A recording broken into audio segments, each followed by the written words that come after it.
Hello, good evening.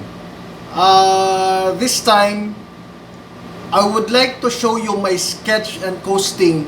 A friend of mine asked me to help him make his house and costing of his house. So I want to show you this. I want to show you my sketch and costing for his house. This is in Philippine setting. Around budget for this house, livable up to around 250,000. It's livable up to 250,000.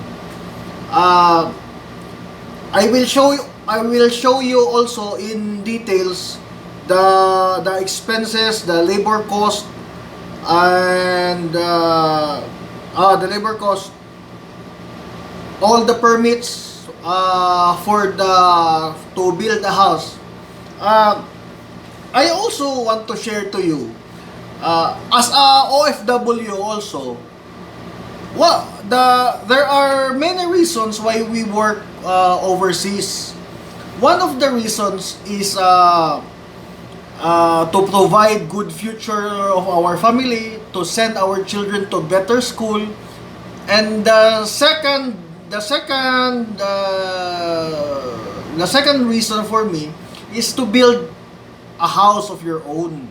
So this time, I want to help my friend, my coworker.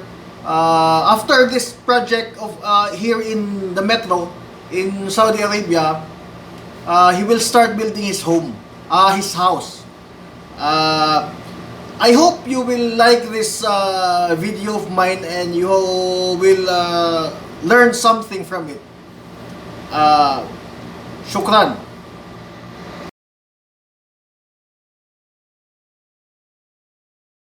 So, hello, my project friends. This is my sketch for my friend's house. This is just a simple house. This will be located in the Philippines. This is a simple Filipino house. It's a box type with roof. I will show you the detail of my drawing. So this house is around. It's around. I will measure first. I think it's around 12 by, included in the veranda. It's around 12 by 8. It's around 12 by 8 meters. It's have two rooms, one toilet. I'll show you.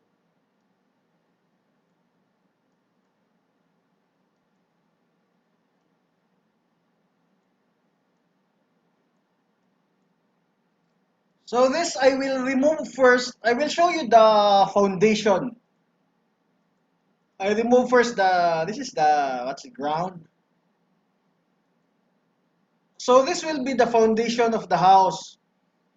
Our foundation measurement is 1.2 by 1.2 at 60 centi deep. 1.2 by 1.2 by 1.2, and the depth is 60 centimeter. So it has nine, what's this, nine column. The size of the column is 20 by 40 centimeter. 20 by 40 centimeter. I will show you. I will remove the roof. I will remove the trusses. I will remove the spandrels. What else? I will remove the ceiling.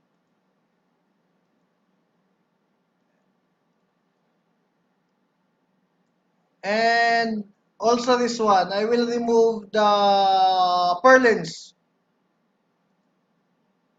The Cenepa I will include. So this will be the top view of the house. it have two equal rooms. The dimension of the room is 3.65 meter by 3.25 meter. It have two equal rooms. The toilet, the dimension of the toilet is 1.9 by 2 meter. As we can see here, there are 9 columns. 1, 2, 3, 4, 5, 6, 7, 8, 9. 9 columns plus 2 columns in the veranda. The veranda column, the size of this column is 20 by 20. 20 by 20. And the height of our column is 4 meter at 1 meter 1 meter to the footing, to the base. So from the excess from ground to the top is only 3 meters, 1 to the footing. So I will return all the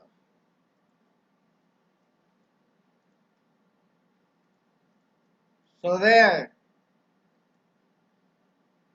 Again, we will remove this ground.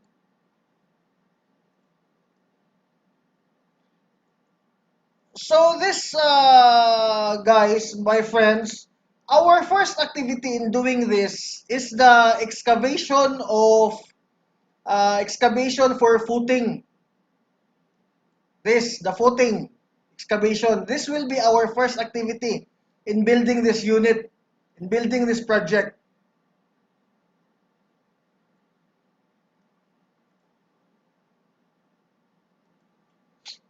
So this project, I will hire, the workers I will hire is 4 laborers, 1 carpenter, skilled, and 1 mason.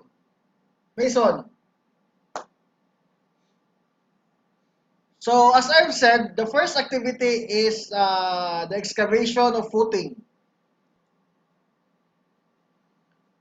So our manpower is, all in all, our manpower is 7. The four laborers, 1 carpenter, 1 mason, and a foreman.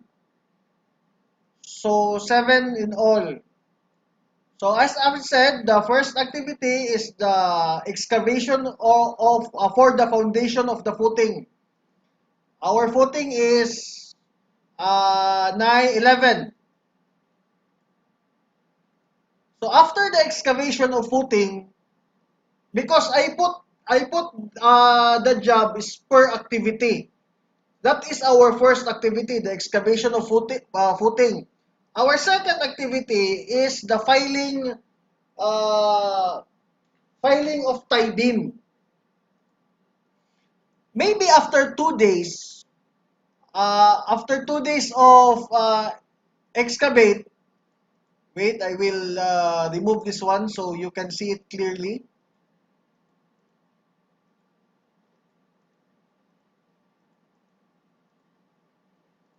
Hide this upper portion, the sinepa, the spandrels.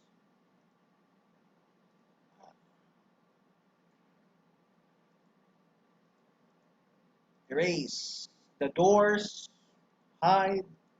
I will remove the flooring. So hide. The zinc and the toilet will be removed. So this is it, guys. The second activity is this, the tie beams. It's better to the tie it's better to our tie beam is made of full concrete than to hollow blocks. But if you are in a tight budget, you will just put two hollow blocks deep in this. While our people is assembling this one, four laborers will be working in the tie beam. Our two, we can utilize the one carpenter and one pullman. We can utilize them into building the rebars, building these rebars. This one, building the rebars of our house. So maximum of around 10 days, all the columns, all the ground excavation is already done. So all the excavation is already done, including the tie beam is already the tie beam, the excavation, and the installation of this rebar forms is already done. The rebars is already erected.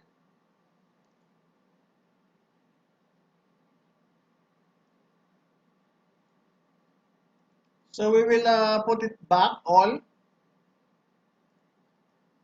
So after the mold of the column is being assembled, our next activity is pouring of concrete of the footing. Pouring of the concrete for the footing.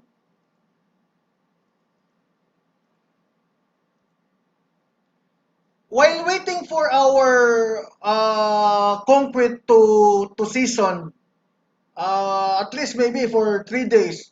While waiting, we can utilize our workers to do the form works for the columns, for the extra columns. So you will not waste days time. Uh, by the way, guys, the our labor normally the labor in our area is 30% of the total material cost.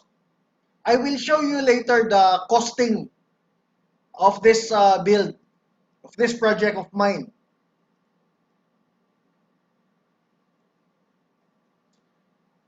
Next activity will be concrete pouring of the columns. Concrete pouring of the columns. Our columns, as I've said, our columns is 920 by 40 centimeter at 4 meter in height, plus 20 by 20, 220 by 20 veranda, column in the veranda.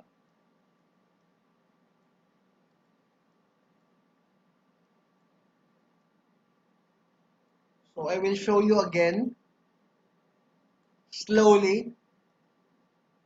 This is the back view of our house. This is the left side view. Of course, the front view and the right side view. The isometric.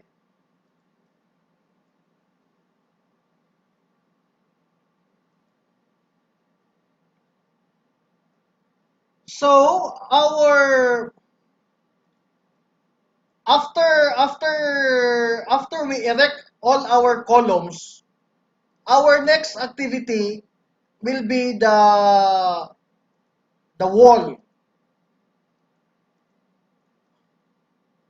The wall. Our next activity is the wall. Wait. So we will install the wall.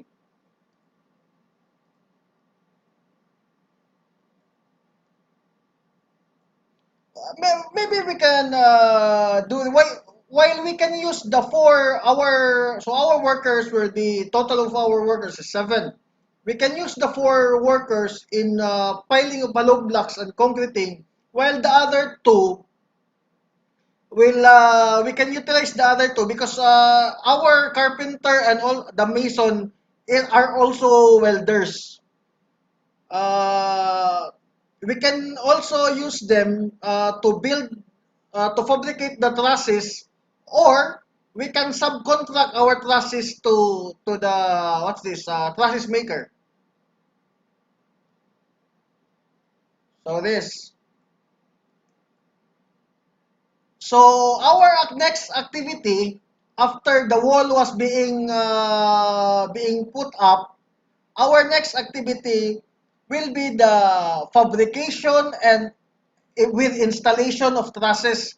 But if we already prefabricated our trusses, we only here we only install. So I will show you the trusses, our trusses used in this project. So this is our trusses. Hide this one. We hide.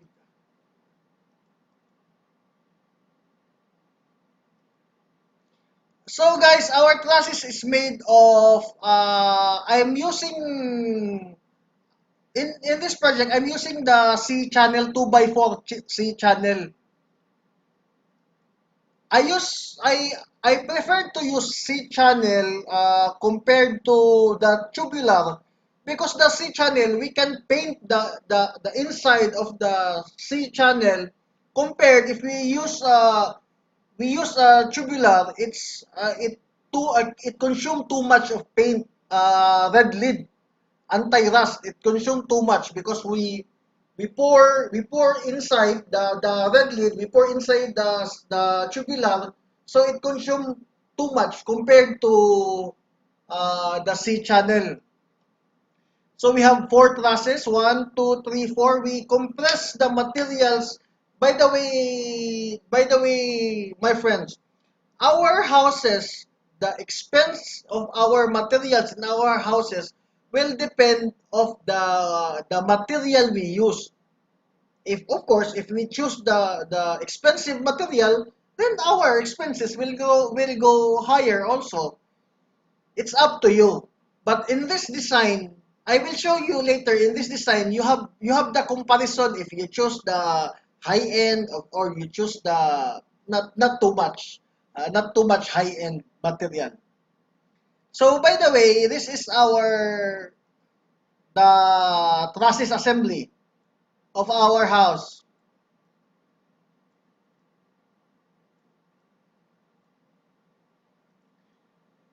After we install the trusses, now we put the roofing.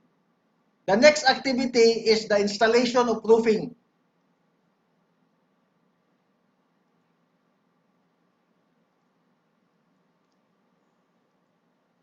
In my drawing, I use the long span roof. In our area, we have a supplier of roof. They will be the one who go to the site. They are the one who measures the span of your roof, and they are the one who will calculate how much how much the material cost needed for your house, and also they are the one who will install the roof of your house. It's up to you if you choose to include the rain gutter, and the sinepa of your roof and the rain gutter. If you included it in the quotation, it's up to you. By the way, later for this part, I will show you the amount cost, the quotation. So after we installed our roof, now this is the next activity. We will now install our flooring of the house. The flooring.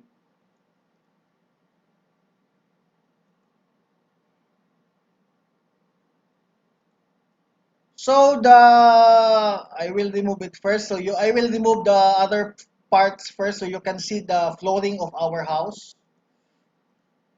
The window will be removed. So this the doors. The tiles. This is the tiles. So this will be the flooring of our house. The flooring of our house is composed of course, composed of cement, sand, gravel, and rebar. I put here number 16 rebars. So this will be the flooring. This is will the next activity is the flooring of our house.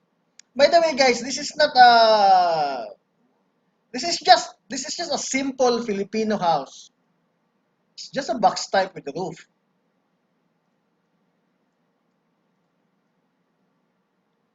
So this, guys, I what's this? I want to impose that at the expense of 200 approximately 250,000 peso, that is around 4,000 that is around 4,700 US dollars. This house is will be livable. You can transfer, you can use already this structure at 250,000.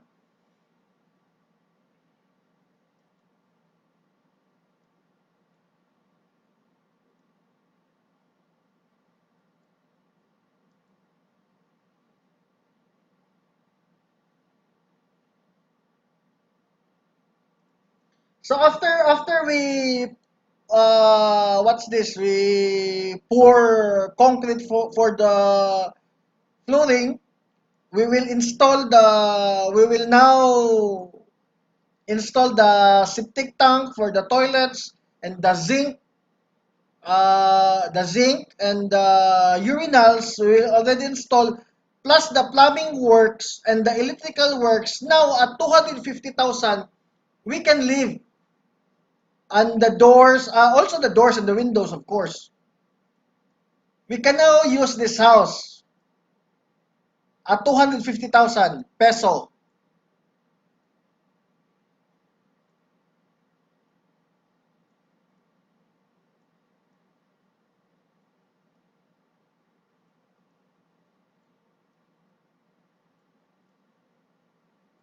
Turn it again. This is the front view. So once again, my friends, I will show you, I will remove the each part of their house. First, I remove the roof. Second, I will remove the trusses. Next, I will remove the spandrels. Third, I will remove the senepa. The senepa.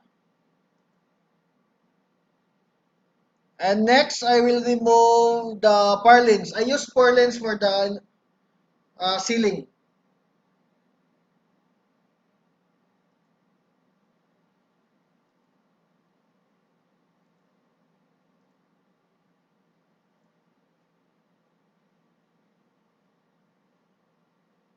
I will remove this one.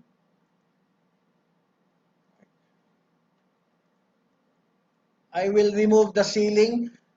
The material used for the ceiling, I'm using the thinnest Hardiflex. It depends to you if you are using Hardiflex, if you are using plywood, or maybe you can use also the ceiling tile.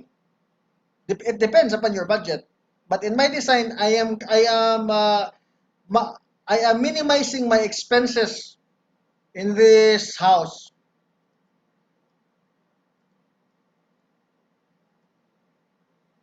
So this will be the top view.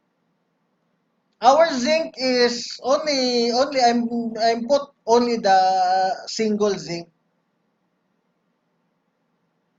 You can put your stove here, or you can make another space here for a cooking space at the back.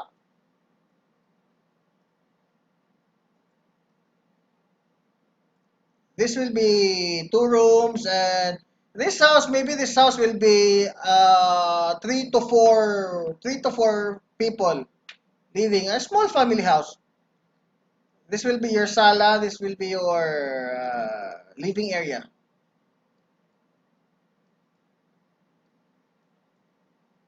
I remove the grills. The metal works, guys. I include here in the metal works. I include the here in the metal works.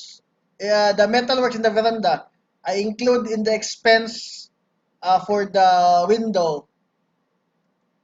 So I will remove this.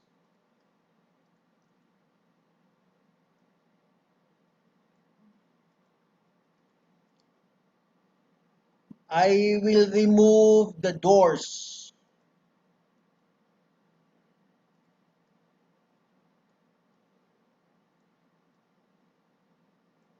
One of my friend, from he's living in New York. He went to our house and he told me that, wow, your house is very expensive because you are using concrete. I told him no, because concrete in the Philippines is not too expensive compared to the wood. Because he told me that in his place, in somewhere part in New York, the concrete is very expensive compared to woods. In our area, wood is very expensive compared to concrete. So I will remove the walls, the rebars. Now the rebars. Also, I will remove the windows, the toilet bowl, and the zinc. I remove. So the rebars here, the rebars in this portion is equivalent to this, is equivalent to the other side.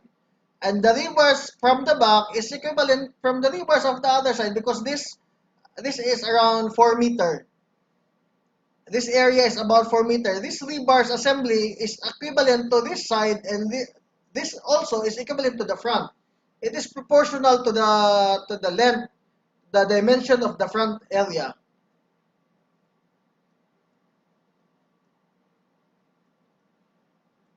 I will remove now the rebars.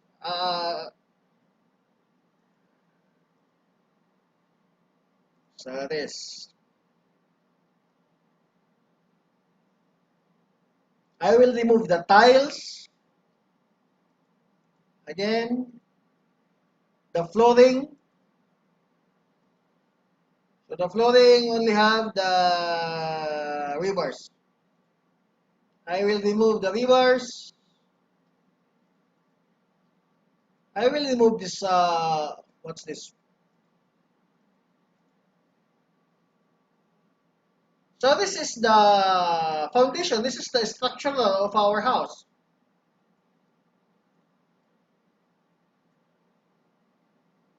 Also, I will let you see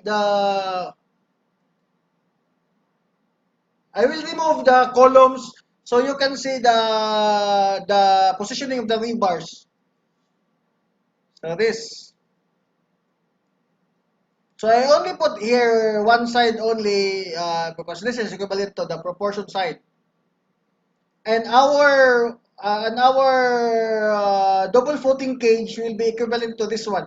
Actually, guys, this house is, I designed the foundation.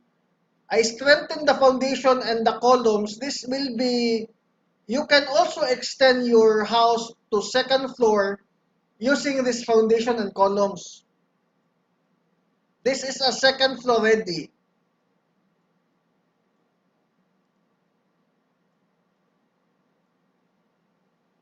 Wait, it is ready.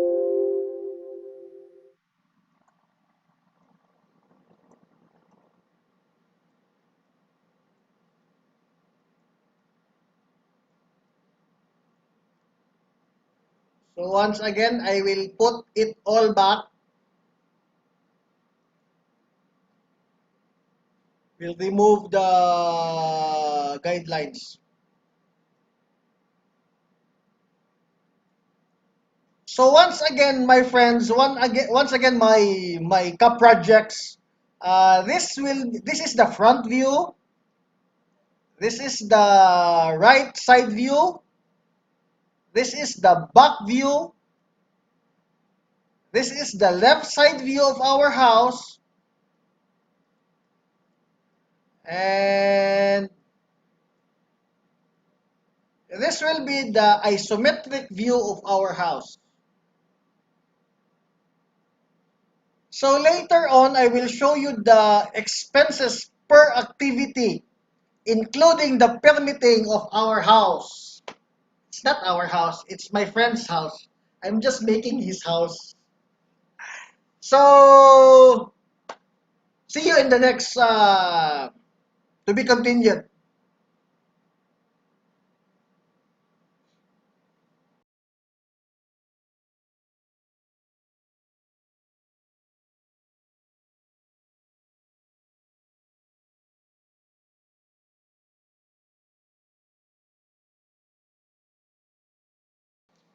So, my fellow project people, this is it, Pansit. Ding, ding, ding, ding.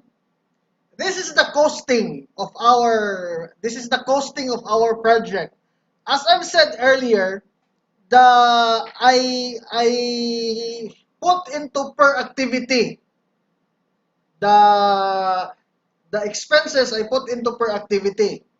So our first activity I put here is uh, activity 1.1 is excavation of footing foundation.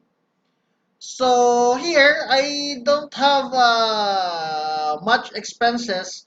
By the way, guys, the labor cost I put it in the end part. Once again, the labor cost here is equivalent to the 30% of the material cost, of the total material cost. That is our labor in my area. I don't know in other area. And you can also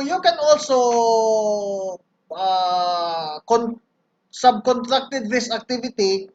You can also pay your labor per day, or you can pay them in whole. So once again, our first activity is excavation of footing foundation. The tools we are needing here is at least shovel, two pickaxe, two dig bars, and two wheelbarrow. I did not put price for this one, your tools, because in maybe we already have these tools in our house, or we can borrow tools from our friends, or we can rent. That's why I did not include the tools in our cost of materials, costing of all. So our next activity, as I've said earlier, after 2 to 3 days, maybe six holes is already finished digging. We can The other two guys, they can start assembly, the rebar cutting and bending of our forms, assembly and of our rebar form. So here in our rebars, how many? Our rebars, 4 columns. We need. I forgot. So in our column here, in our column, I'm using the number 16 rebars.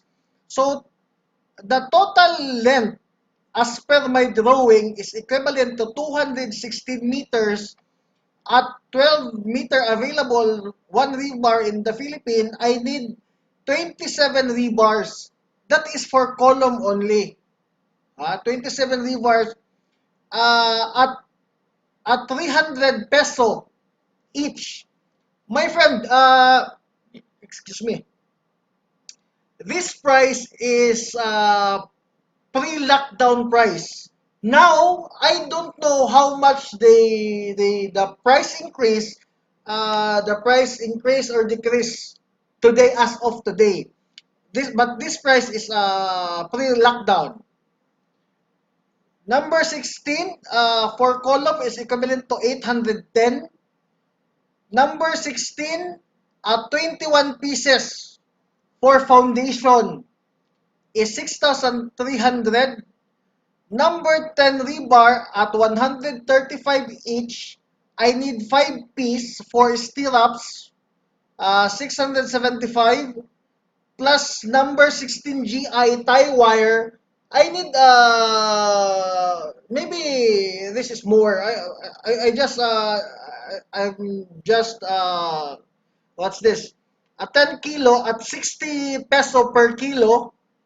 So the rebar bend cutting and assembly, my expenses here is around 15,675 for this activity alone.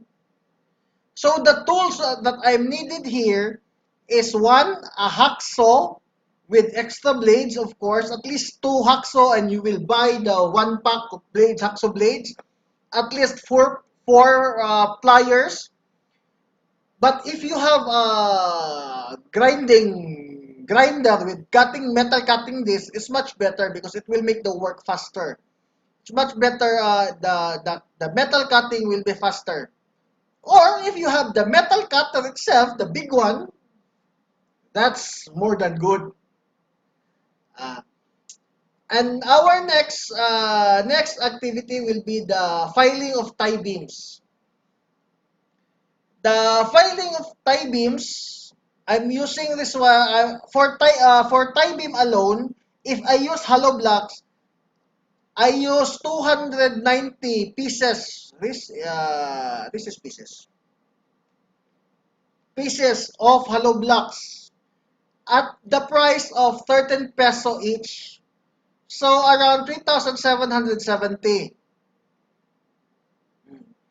Next is installation of, because this will be the same we can do this at the same time.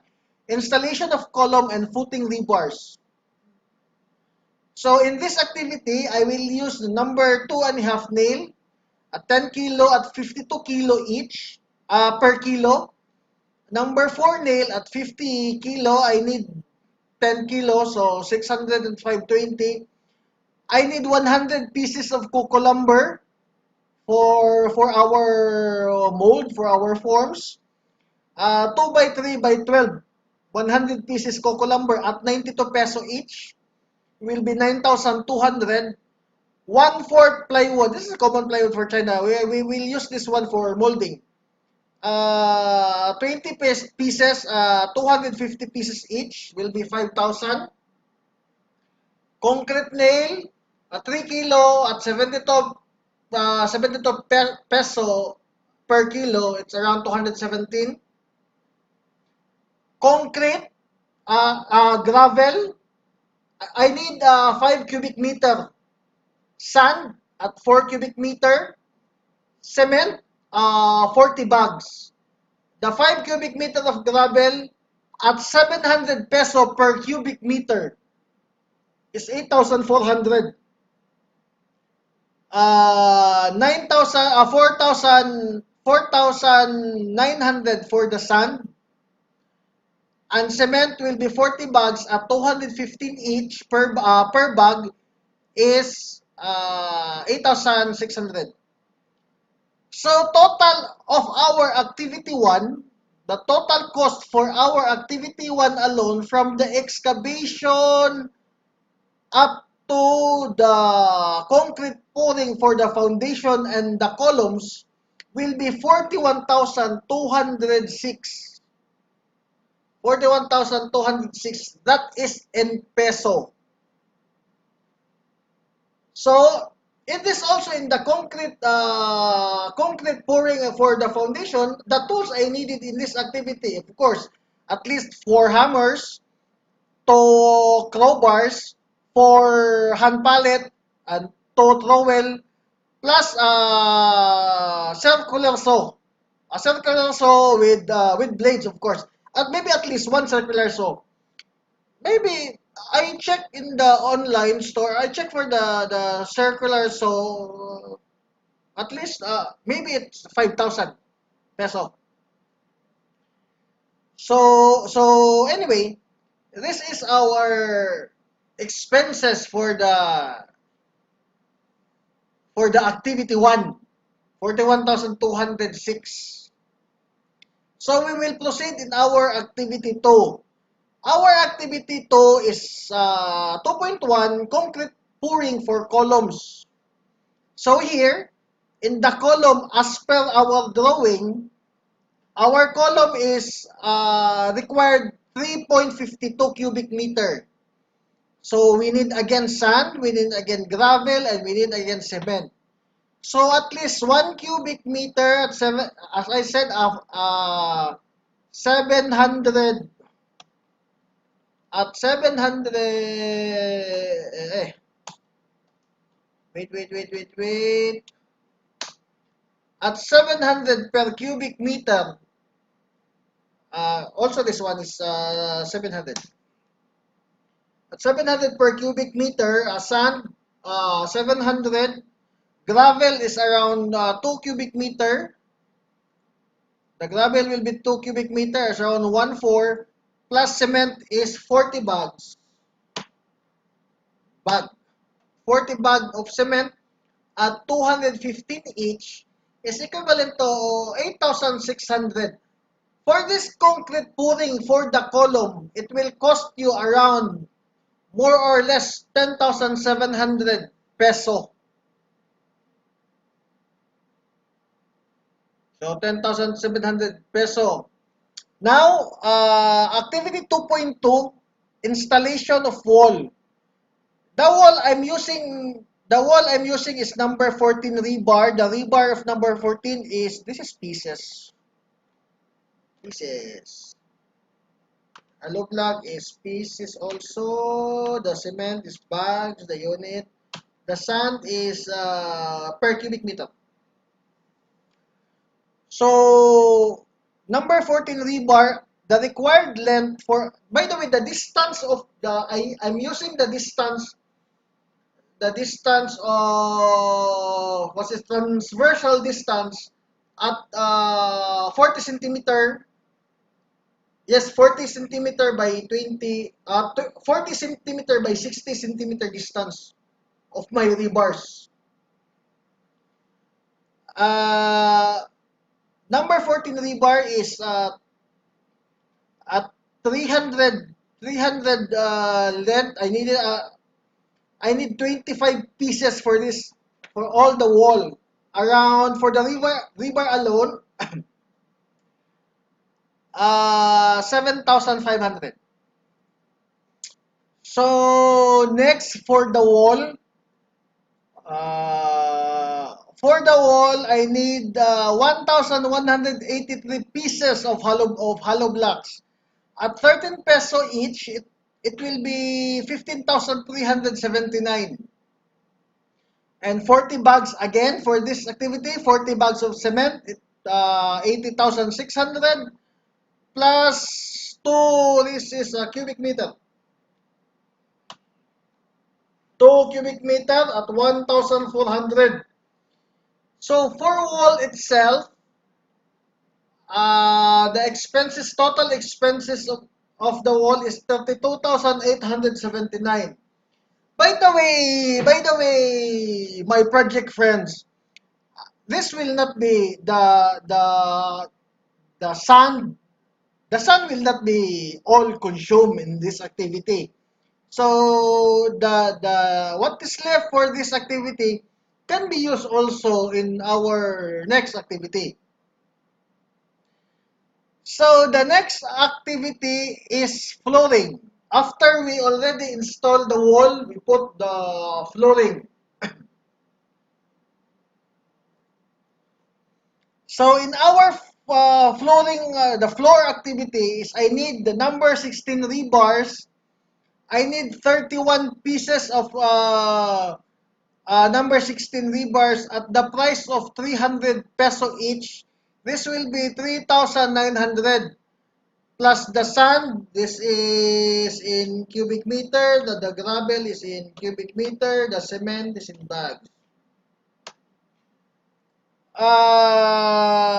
Sand will be 3 cubic meter plus gravel 4 cubic meter and 40 bags because the total area of the floor is around 7.33 or around 8 cubic meter. We will say at approximately 8 cubic meter. So the total cost of my flooring is around 22,800. Our next activity will be fabrication and installation of steel trusses. In this activity, my friends, I use the 4x2C channel, that is GI. The total required length as per my drawing is 290. 290. Unit will be pieces. So I need 58 pieces at 700 each. That is 40,623 for fabrication of steel trusses. For trusses only, not including the sheets. The roof. Oh, I forgot to include this one. So in this activity, I will include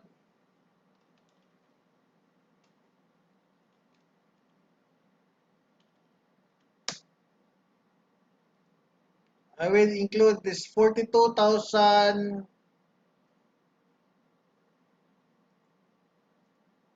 for the steel trusses. 42,873.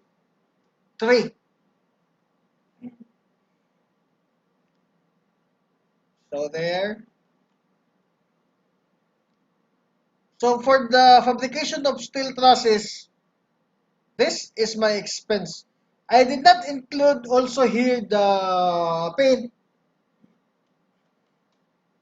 Paint, it's red leaf. Anti-rust.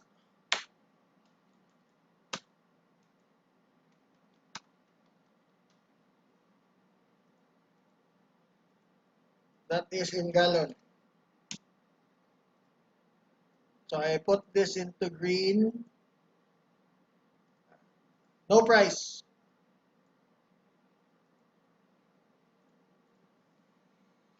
So in this activity, I use the welding machine. The welding machine you can rent, but I don't know how much is the rental for the welding machine nowadays. And at least 2 ball hammer. And of course, welding rods. Welding rods and 90 kilo, 90 per kilo, I need 25 kilo, around 2,250.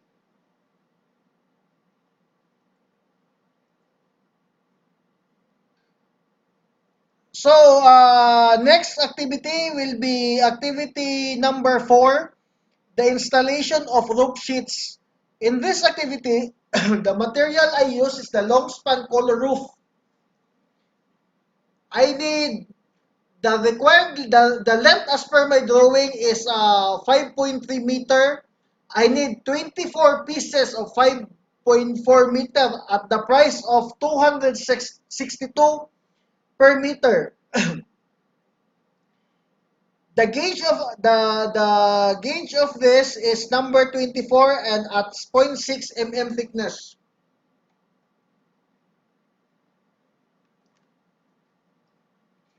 And another 5 for the veranda.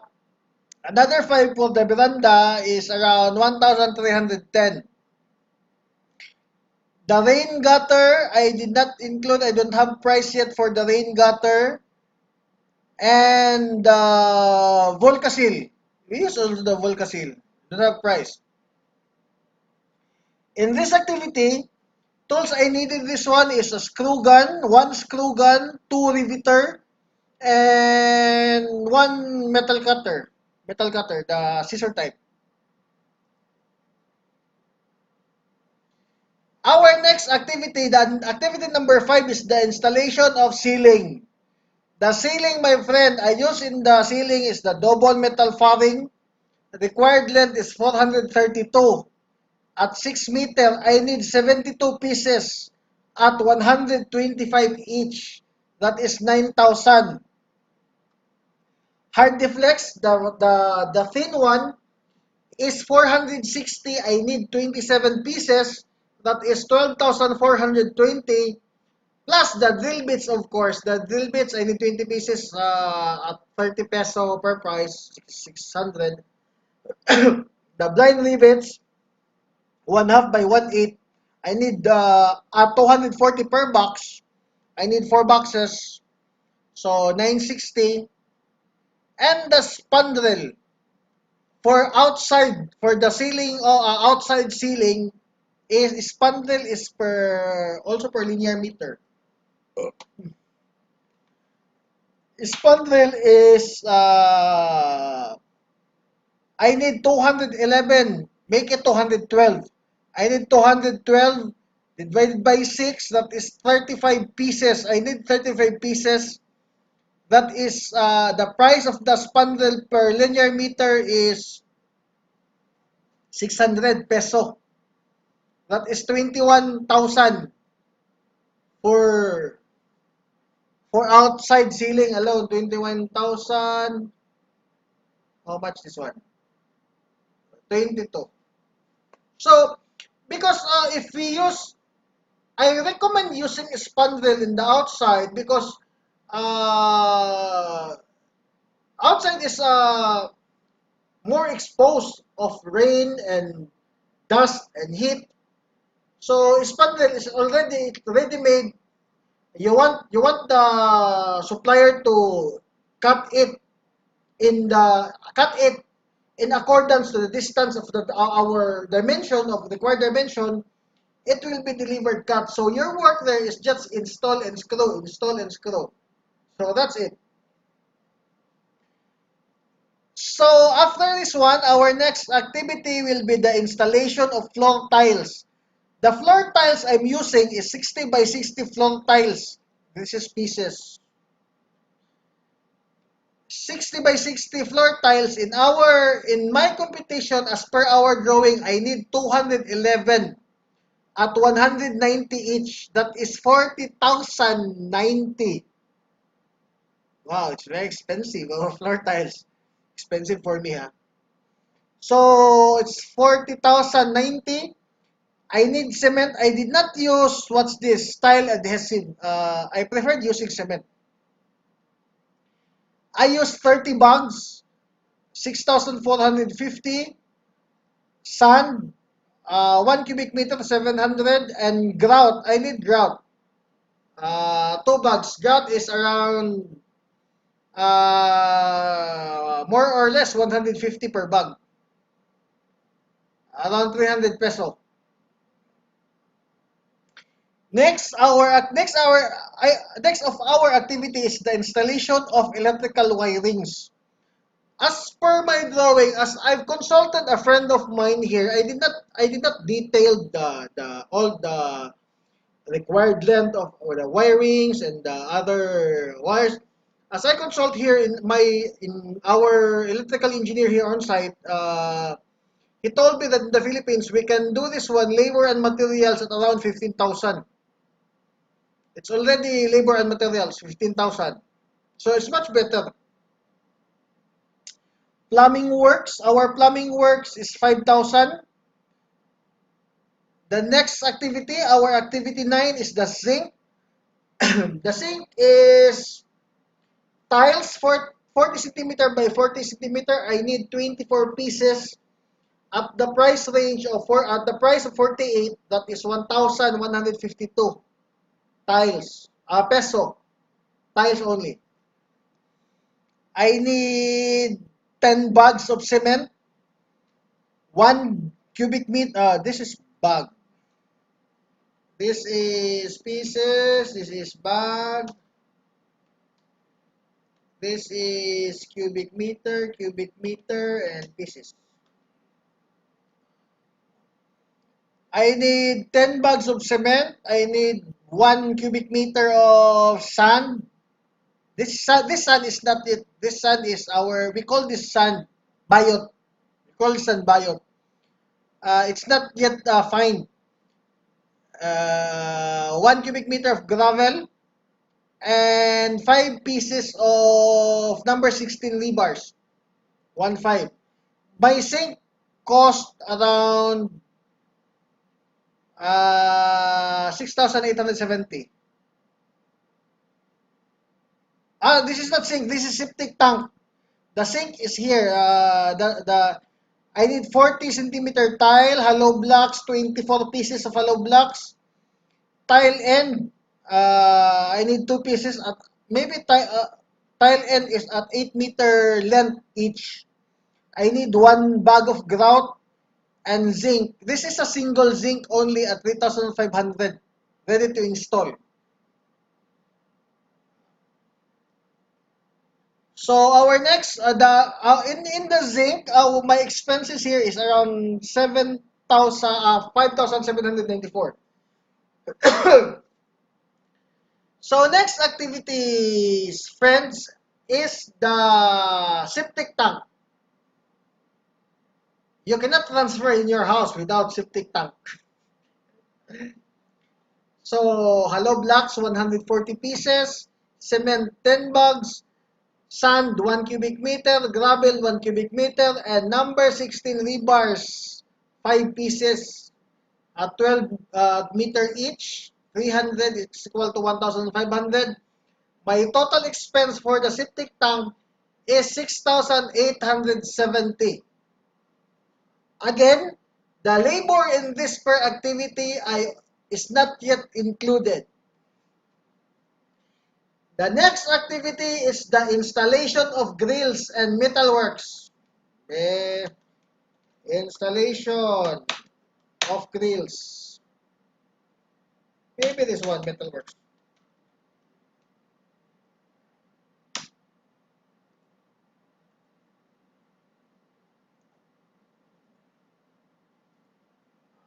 Installation of grills and metalworks. I need here a 1 by 1, 1 centimeter by 1 centimeter square bar and 2 by 2 tubular. But I asked my foreman in the project, in our area, there are installers there, all materials and labor equivalent to 12,000. Materials and labor. So better to subcontract this grills and metals. Because this is just additional in your house. You can transfer in your house without this one. Next, installation of doors. Our doors is, we have 5 doors. Four doors plus toilet. One plastic door. 23,000, all 5. Next, installation of window. The window we are using is aluminum sliding windows. It already have screen. All windows 30,000 included 1 door at the front door. 1 screen the front door. So our toilet, zinc, septic tank. So our toilet here is 6,000. This is 1 set. 6,000 plus, I don't have the price for the tile, grout, and the cement. I don't have so we will leave this one. So the toilet bowl is around 600. So septic tank 600 plus septic tank. Where is our septic tank? septic tank 6,000 plus 6,000 is around 13,000. 6,870 for the septic tank and toilet. So our finishing, my friend. For the sand, I need 2 cubic meter 2 cubic meter sand, at least 100 bags of cement. This is, my friend, is inner outer. The finishing is inner outer, including the paint. The paint for the finishing of this house is at least, I'm using at least 20 gallon. 20 gallon of 20 gallon of paint at 600. But the price of this one, my friend, is depending of the type and brand of paint you are using. For me, I'm using here is those paint not too expensive. So the paint works will cost me 12,000. It's not included in the paint, the skim coat and the neutralizer. Not included. Only the brush and rollers, around 13,000. So in this finishing alone, let's say 37,000. My expense for the finishing is 37,000. In permits, 15,000. This is if new application from ground, your house is new. But if the renovation, there's no need for permits. Electrical installation will be 2,500. Water installation will be 1,000. So permitting, let's say approximately maximum 20,000.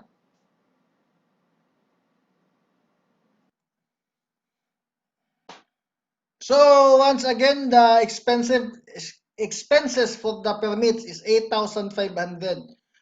So ding ding ding ding. This is our total construction cost is 423,315 plus the 30% labor cost.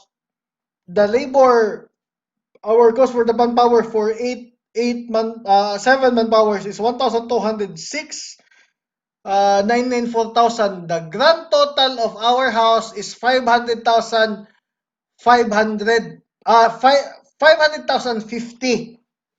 So that is in US dollars around 10,383. But there's a big but. You can now use your house at the amount of 222,000. You can transfer to your house at the amount of 220,000. We will see I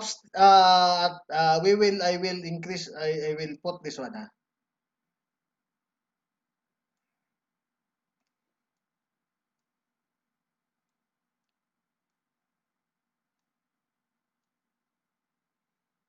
So, our activity 1 is included in the competition, the footing, the rebar cutting, uh, concrete pouring. We will include the concrete pouring of the columns, installation of wall,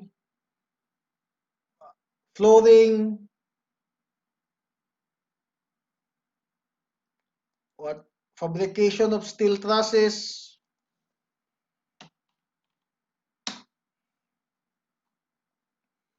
installation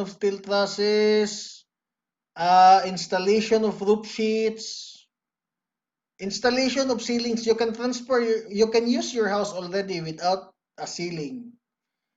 Installation of floor tiles, I did not included because this is just aesthetics of your house. What else?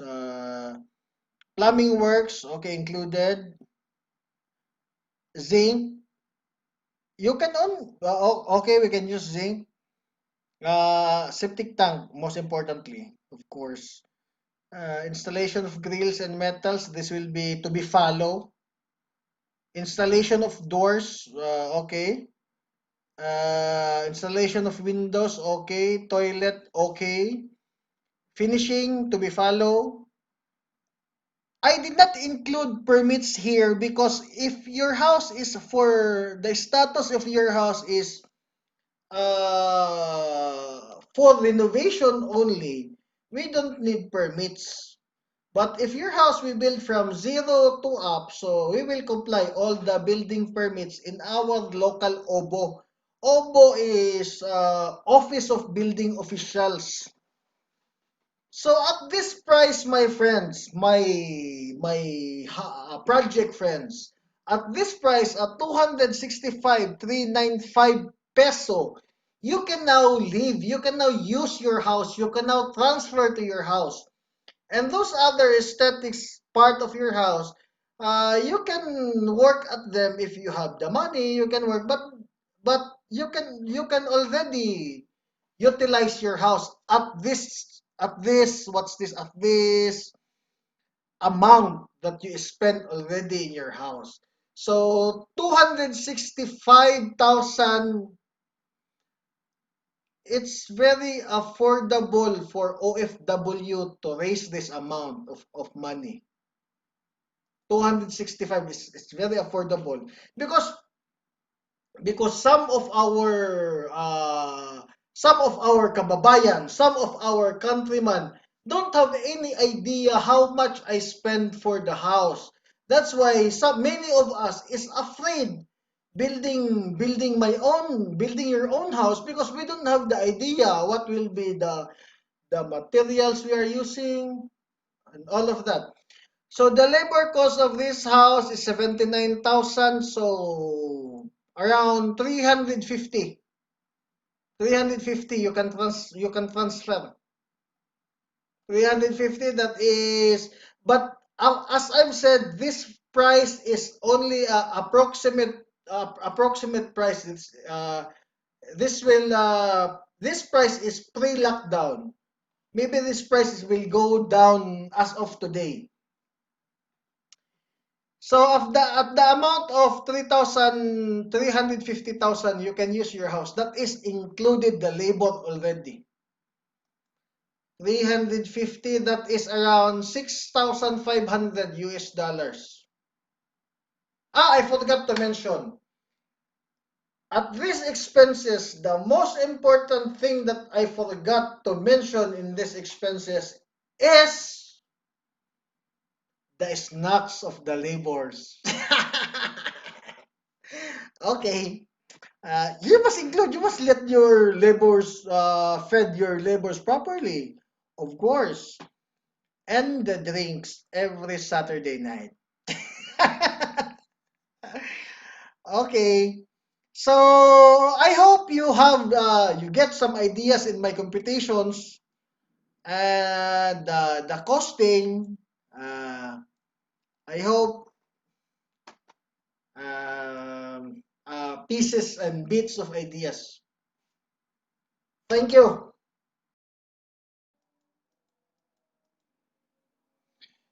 So once again, guys, oh, I'm sorry. Wait. So once again, this is our material cost. This is the total for all that expenses of 420 plus the labor cost 126. So the grand total of that project is around 550,000 peso. It's around $10,383.22. But you can transfer to your house already at the amount of 345,000. You can use your house. Your project will be livable already at 345,000. That is 6,500 US dollars. We can reduce this labor cost if you will help also in building your house, if you have friends and brothers and who else can help in the project, we can reduce this labor cost.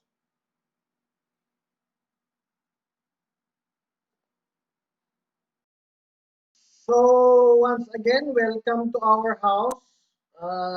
This is our house. We will go inside our house.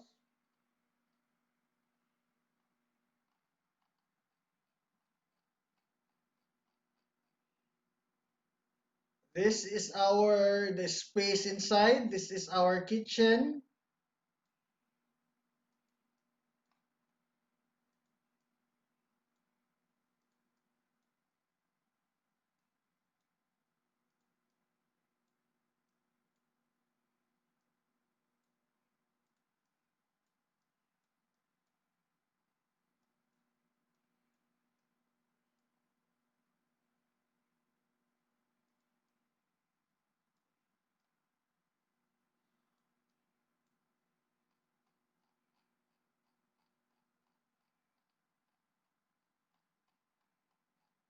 And the two rooms, we have one toilet.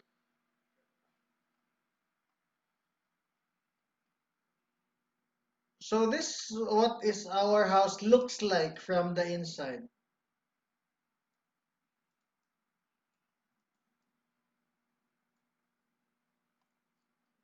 Okay.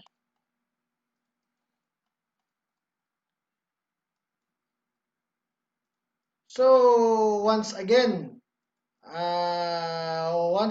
this is our front view,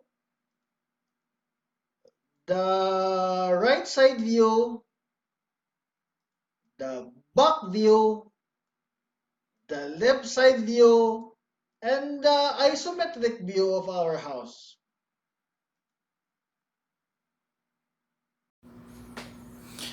So, my fellow overseas Filipino workers, I hope you get some pieces of ideas of my drawing, of my sketch, together with the costing of material. I hope that it brings you, you get some ideas in the expenses and costing of that house design.